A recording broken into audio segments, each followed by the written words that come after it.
Bonjour chers amis. Euh, je viens vous entretenir aujourd'hui de- d'un sujet qui concerne vous, qui me regardez, mais ça peut me concerner moi aussi personnellement.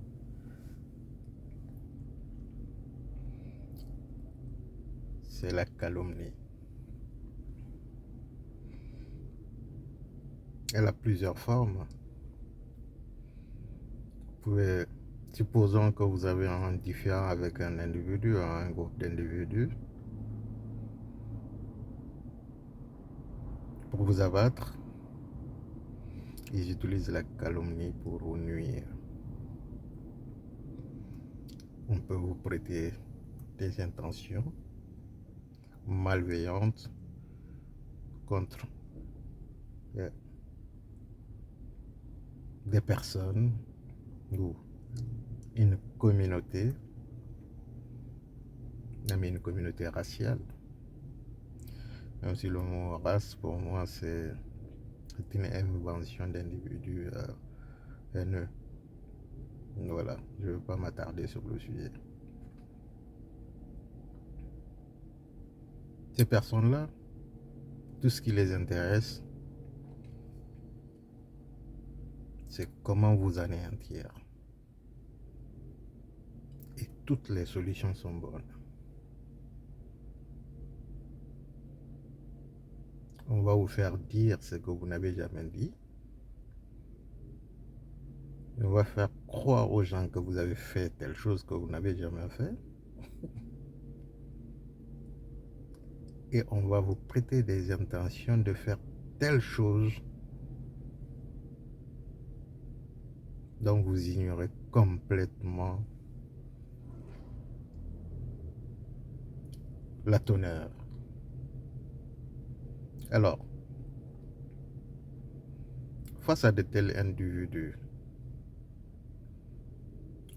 je dis, lorsque vous n'êtes pas au courant, comme dit l'autre, lorsque vous n'êtes pas au courant que vous êtes en danger, en ce moment vous êtes en danger. Mais une fois que vous êtes au courant qu'un danger vous guette, vous n'êtes plus en danger. Ils expliquent. Parce que quelque chose peut vous surprendre quand vous n'êtes pas euh, au courant. Mais une fois que vous êtes au courant, prenez vos dispositions. Vous sortez du zone de danger pour vous mettre dans euh, euh, une zone de défense. Est-ce que vous devez forcément rentrer dans leur jeu? Non, vous n'êtes pas obligé de rentrer dans leur jeu.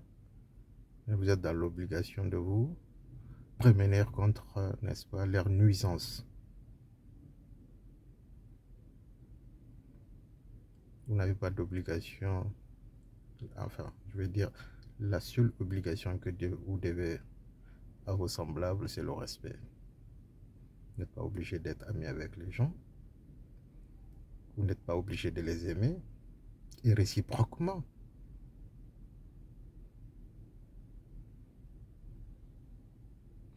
Parce que, comme dit l'autre, les oiseaux de même espèce volent ensemble. Si vous n'avez pas de...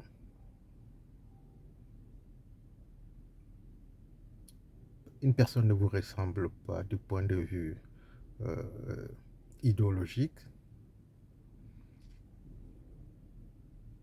ça peut être même un membre de votre famille, vous savez. L'ennemi, des fois, il n'est pas loin. Hein. Dans 99% des cas, il est dans vos entourages. C'est celui qui vous connaît le mieux, qui sait comment vous nuire en général. Donc, une fois que vous savez, eh bien, prenez vos dispositions. Et la meilleure des façons de se défendre, c'est de rester soi-même. Ne rentrez pas dans leur jeu. On peut vous prêter des intentions contre une personne, un groupe d'individus, une communauté, même contre une race. Vous le savez très bien. Le but, c'est quoi? C'est agrandir votre nombre d'ennemis. Une fois que c'est fait, vous devenez sujet au manque de respect, aux agressions de tout type.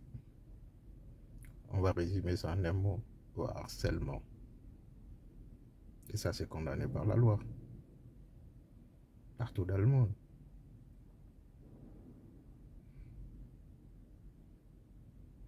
Mais le paradoxe, c'est que ceux qui font courir les rumeurs, c'est ceux qui se hérissent en victimes. Mais le maître du temps finit toujours par révéler la vérité et tout leur argument tombe à l'eau. Mais vous êtes là, les gens pensent que vous avez des problèmes, certes, parce que c'est eux, c'est leur choix. Mais la vérité vous libère complètement. C'est pourquoi rester soi-même est fondamental en pareille circonstance. Parce que lorsque vous essayez de rentrer dans leur jeu, faire comme eux, non.